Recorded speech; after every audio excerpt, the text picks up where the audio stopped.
다 찾으신 줄 알고 제가 하나님의 말씀을 받들어 읽겠습니다. 너는 또 순금으로 패를 만들어 도장을 새기는 법으로 그 위에 새기되 여호와께 성결이라 하고 그 패를 청색끈으로 관 위에 매되 곧 관 전면에 있게 하라. 이 패를 아론의 이마에 두어 그가 이스라엘 자손이 거룩하게 드리는 성물과 관련된 죄책을 담당하게 하라. 그 패가 아론의 이마에 늘 있으므로 그 성물을 여호와께서 받으시게 되리라. 아멘. 이는 살아계신 하나님의 말씀입니다. 오늘도 우리에게 말씀하시는 하나님께 감사합니다.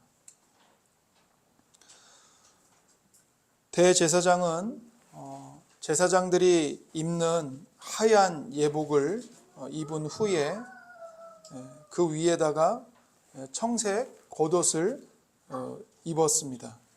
그리고 청색 겉옷 위에다가 에봇을 입습니다. 그 에봇에는 가슴에 판결 흉패가 붙어 있습니다.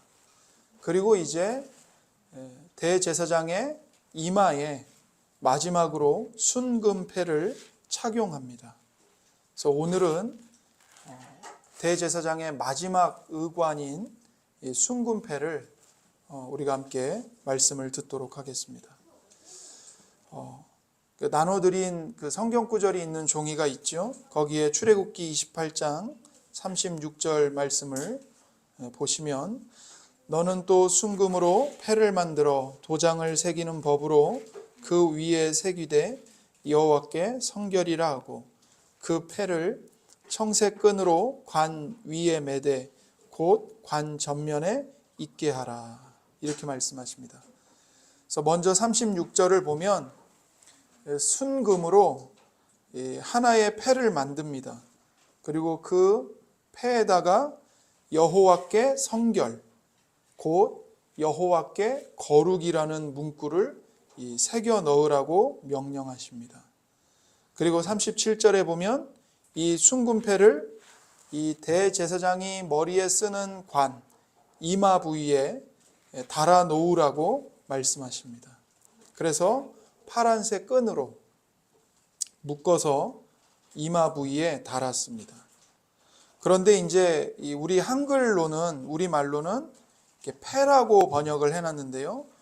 이게 이제 히브리어의 본래 뜻은 꽃입니다. 꽃.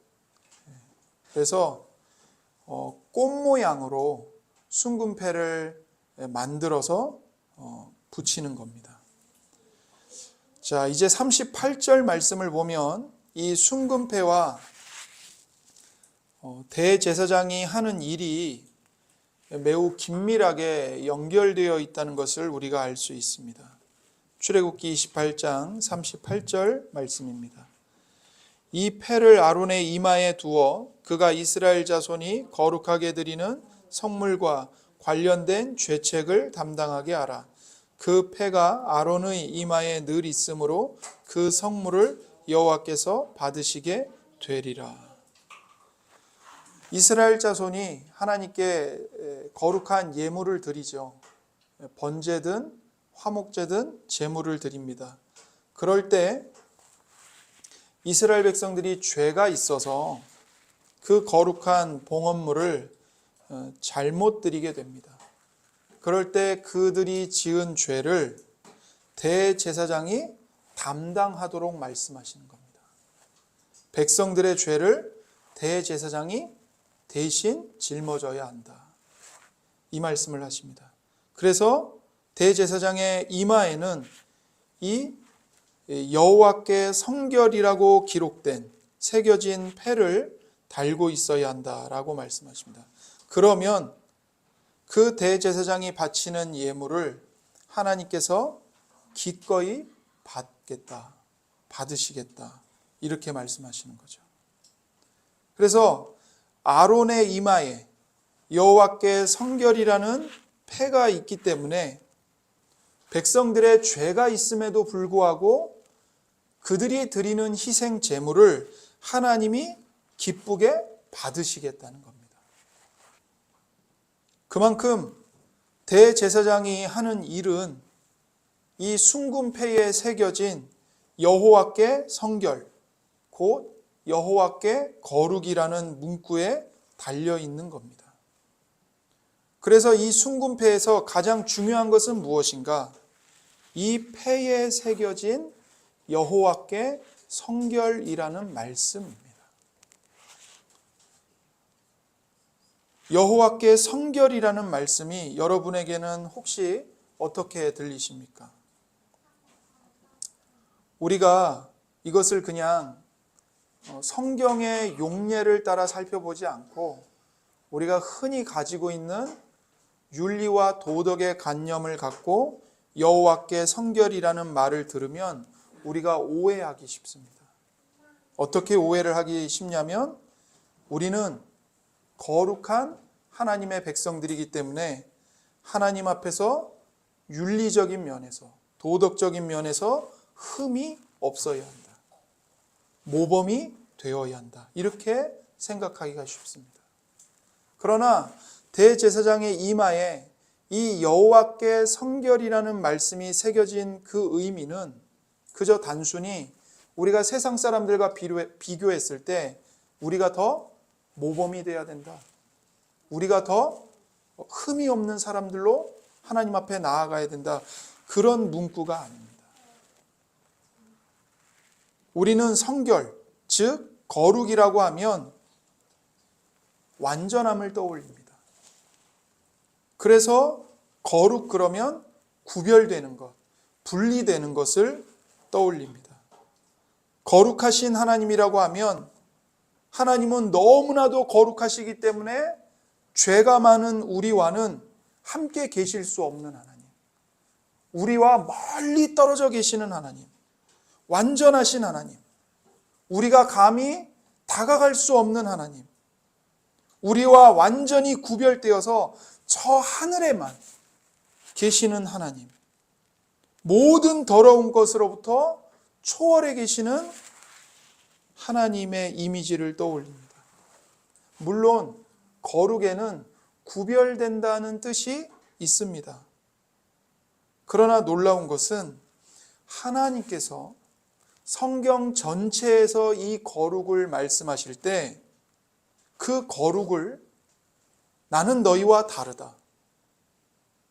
너희는 죄인이기 때문에 내 앞에 나올 수 없다. 내게서 떠나라.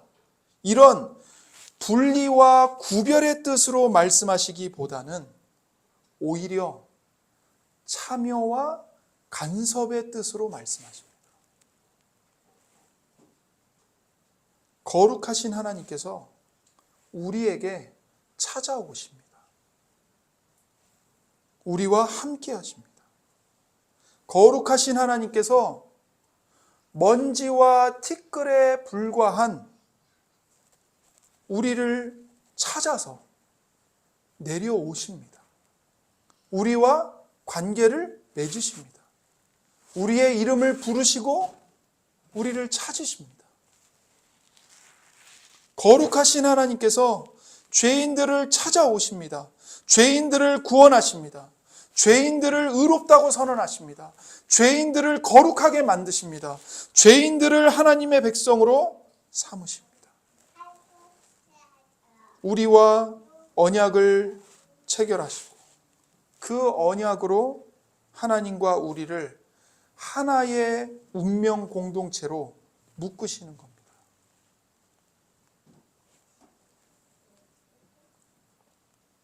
출애굽기 19장 5절 말씀을 보십시오. 출애굽기 19장 5절. 이제 너희가 정말로 나의 말을 듣고 내가 세워준 언약을 지키면 너희는 모든 민족 가운데서 나의 보물이 될 것이다. 온 세상이 다 나의 것이다. 그러므로 너희는 내가 선택한 백성이 되고 너희의 나라는 나를 섬기는 제사장 나라가 되고 너희는 거룩한 민족이 될 것이다. 너는 이 말을 이스라엘 자손에게 일러 주어라. 이것이 성경이 말하는 거룩의 참된 의미입니다. 하나님이 거룩하시기 때문에 죄인인 우리를 버리시는 것이 아니라 도리어 우리에게 찾아오셔서 우리를 선택해 주시고 우리를 구원하시고 하나님을 섬기는, 하나님을 예배하는 제사장 나라로 하나님의 거룩한 백성으로 삼아 주십니다. 우리와 함께 동행하십니다. 이것이 하나님의 거룩하심입니다.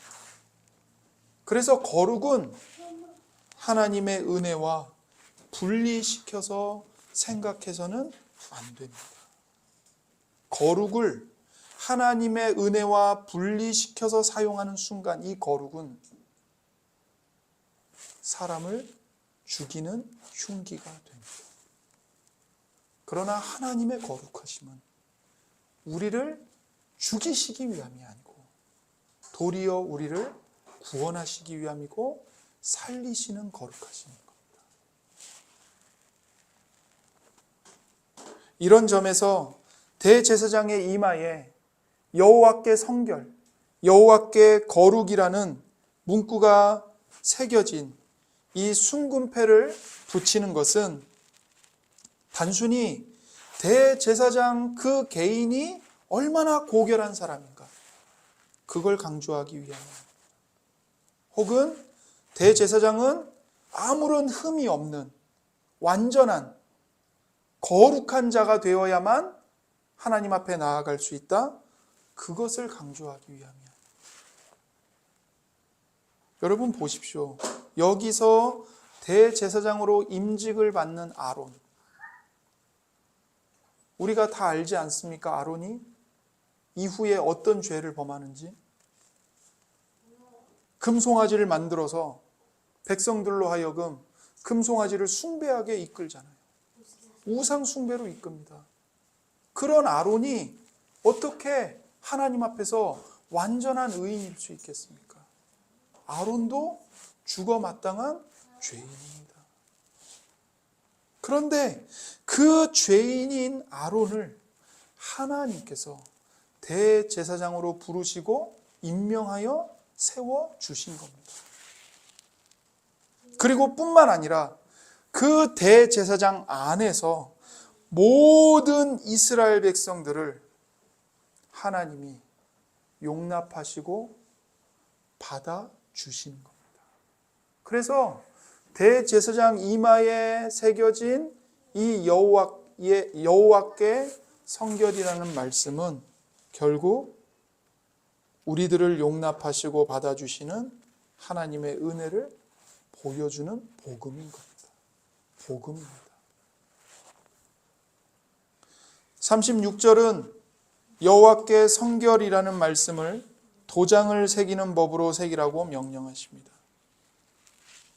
출애굽기 28장 36절을 보시면 너는 또 순금으로 패를 만들어 도장을 새기는 법으로 그 위에 새기되 여호와께 성결이라 하고 도장을 새기는 법으로 그 위에 새겨라. 도장을 새긴다는 것은 다른 말로 하면 인을 친다는 것입니다. 인을 친다. 인을 새긴다. 대제사장은 마치 이마에 입맞은 자처럼 인을 새긴 사람처럼 순금패를 이마에 붙이고 있습니다. 그런데 이 고대 세계에서는 주인이 자기 소유의 가축이나 노예를 구별하기 위해서 이 불에 달군 인두로 낙인을 찍었습니다. 그래서 그 낙인을 보고 이 가축과 노예가 누구의 소유물인지를 확인할 수 있었던 겁니다. 하나님께서 대제사장의 이마에다가 여호와께 성결이 새겨진 순금패를 붙이게 한 것은 대제사장과 모든 백성들이 하나님의 소유임을 증명하는 것입니다. 그래서 현대어 성경에서는 이 여호와께 성결을 어떻게 번역했냐면 여호와께 몸 바친 자라고 번역을 했습니다. 여호와께 몸 바친 자, 여호와께 바쳐진 사람, 여호와께 바쳐진 몸. 무슨 뜻이죠? 하나님의 소유라는 겁니다. 하나님의 재산이라는 겁니다. 하나님이 주인이시고 대제사장과 이스라엘은 하나님의 재산, 하나님의 보물, 하나님의 기업이라는 것이죠. 그래서 우리가 아까 방금 전에 읽었던 출애굽기 19장 5절에서도 하나님이 말씀하시죠. 너희는 모든 민족 가운데서 나의 보물이 될 것이다. 나의 보물이 될 것이다.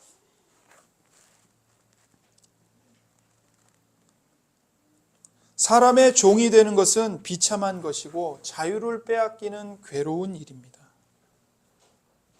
우리 가운데 어느 누구도 사람의 종, 사람의 노예가 되기를 바라는 사람은 없을 것입니다. 그러나 하나님의 종이 되는 것은 참 생명과 행복을 누리는 길입니다. 세상은 우리에게 우리가 힘을 갖고 모든 것을 우리가 지배하고 내 안전을 내가 스스로 확보하는 경우에만 참으로 자유로울 수 있다고 말합니다. 그러나 그것은 거짓말입니다. 사람은 그렇게 해서 자유롭게 되는 것이 아닙니다. 오히려 그렇게 세상의 말을 듣고 세상이 이야기하는 자유를 얻기 위해 쫓아가다 보면 결국에 남는 것은 뭔가? 너무나도 작은 자기 자아의 노예로 사로잡힐 뿐입니다. 진정한 자유는 언제 누리게 되는가?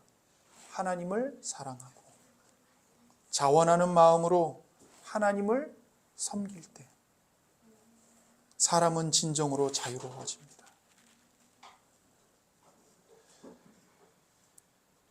하나님은 하나님의 백성들에게 너희는 내 보물이다라는 뜻으로 대제사장의 이마에 여호와께 성결이라는 말씀을 새기게 하셨습니다.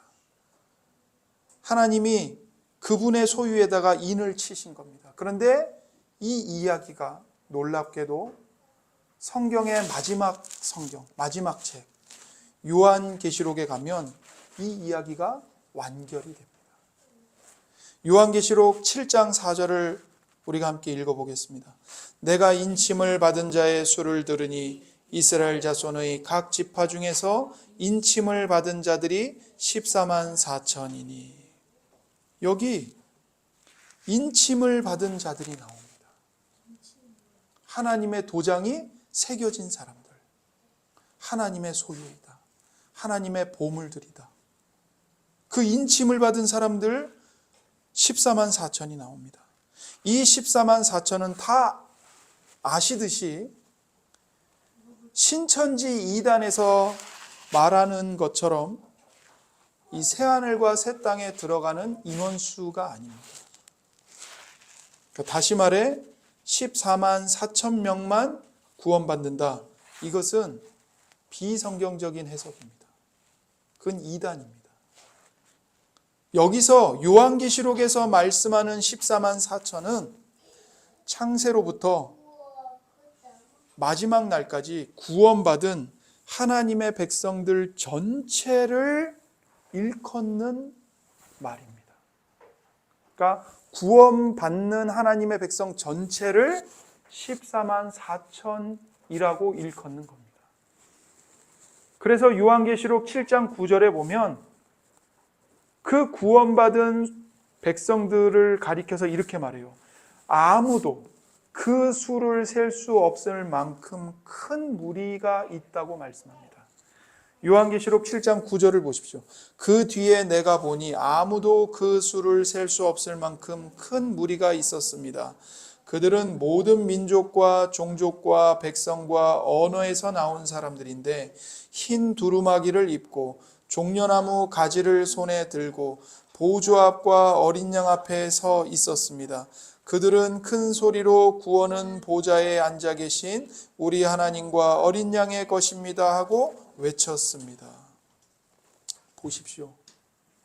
여기 14만 4천과 아무도 그 수를 셀 수 없을 만큼 큰 무리는 결국 하나님의 모든 성도들을 가리키는 동일한 표현입니다. 다른 성도들을 얘기하는 게 아닙니다. 14만 4천은 뭐 구약의 이스라엘을 말하는 거고, 수를 셀 수 없을 만큼 큰 무리는 신약 시대에 예수님의 복음을 듣고 교회에 들어온 이방인이다. 그게 아닙니다. 창세로부터 마지막 날까지 구원받은 모든 하나님의 백성들 전체를 일컫는 표현입니다. 그것을 한편으로는 14만 4천이라고 말하는 것이고, 또 다른 한편으로는 수를 셀 수 없을 만큼 큰 무리들이다, 이렇게 얘기를 하는 거죠. 그러니까 결국 하나님의 모든 성도들을 가리키는 동일한 표현인 것입니다. 중요한 것은 뭐냐? 이 14만 4천, 즉 그 수를 셀 수 없을 만큼 큰 무리인 성도들은 다 하나님으로부터 인침을 받은 사람들이라는 사실입니다. 그래서 성도들이 받은 인은 성도들이 하나님의 소유임을 입증합니다. 하나님께서 성도들에게 인을 치셨습니다. 그 인을 친 성도들은 장차 하나님이 주시는 새하늘과 새 땅에 들어가서 하나님을 예배하고 하나님 안에서 복된 안식을 누립니다. 요한계시록 7장 11절 말씀을 보겠습니다. 모든 천사들은 보좌와 장로들과 내 생물을 둘러서 있다가 보좌 앞에 엎드려 하나님께 경배하면서 아멘, 찬송과 영광과 지혜와 감사와 존귀와 권능과 힘이 우리 하나님께 영원 무궁하도록 있습니다. 아멘 하고 말하였습니다. 이 사람들은 큰 환난을 겪어낸 사람들입니다. 그들은 어린 양이 흘리신 피에 자기들의 두루마기를 빨아서 희게 하였습니다. 그러므로 그들은 하나님의 보좌 앞에 있고 하나님의 성전에서 밤낮 그분을 섬기고 있습니다. 그리고 그 보좌에 앉으신 분이 그들을 덮는 장막이 되어 주실 것입니다. 그들은 다시는 줄이지 않고 목마르지도 않고 해나 그 밖에 어떤 열도 그들 위에 괴롭게 내려 쬐지 않을 것입니다. 보좌 한가운데에 계신 어린 양이 그들의 목자가 되셔서 생명의 샘물로 그들을 인도하실 것이고 하나님께서 그들의 눈에서 눈물을 말끔히 씻어 주실 것입니다. 아멘입니다. 하나님으로부터 인침을 받은 이 하나님의 백성들이 하나님을 예배합니다. 하나님의 임재 속에서 안식을 누립니다. 이것이 하나님의 백성들의 기쁨입니다. 그래서 하나님을 예배하는 복과 하나님 안에서 안식을 누리는 복을 우리에게 주시려고 우리를 하나님의 소유로 인치신 겁니다. 하나님의 놀라운 은혜입니다. 요한계시록 7장에 나온 이 하나님의 인은 이제 마지막 장 22장에서 다시 나옵니다.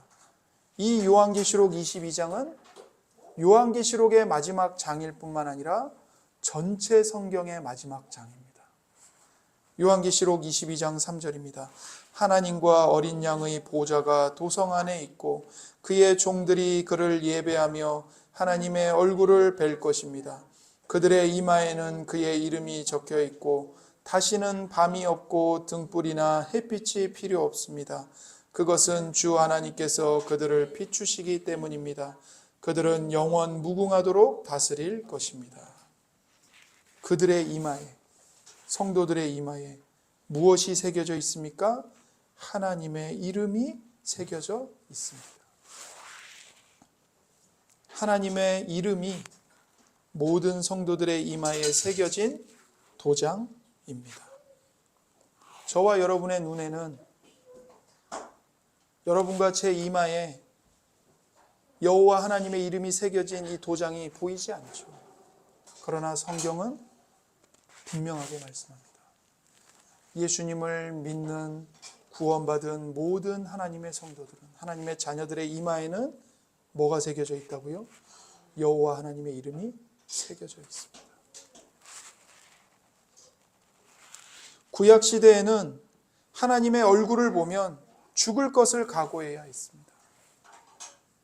대제사장의 이마에 여호와의 이름이 있었고, 대제사장 혼자만 하나님이 임재해 계시는 지성소에 들어갈 수 있었습니다. 그 외에 아무도 들어갈 수 없었습니다.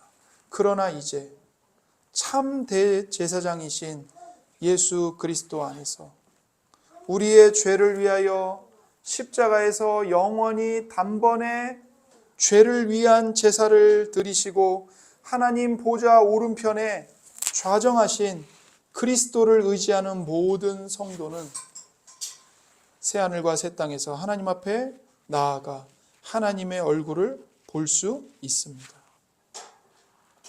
그래서 예수님을 살아계신 하나님의 아들이요 그리스도로 믿는 모든 성도의 이마에 하나님께서 너는 내 것이다 도장을 새기신 겁니다. 인을 치신 겁니다. 에베소서 1장 13절을 우리가 함께 보겠습니다.